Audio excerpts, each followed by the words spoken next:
அமைதியில் நிறைந்திருப்பேன். நுனி விரல் கொண்டு ஒரு முறை தீண்டு 100 முறை பிறந்திருப்பேன்.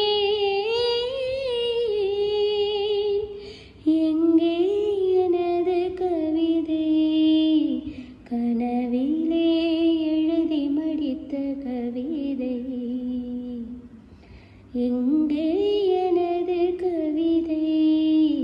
கனவிலே எழுதி மடித்த கவிதை.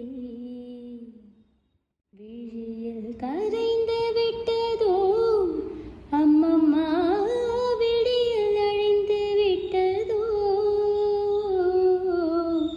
கவிதை தேடி தாருங்கள், இல்லை என் கனவை மீட்டு தாருங்கள். இங்கே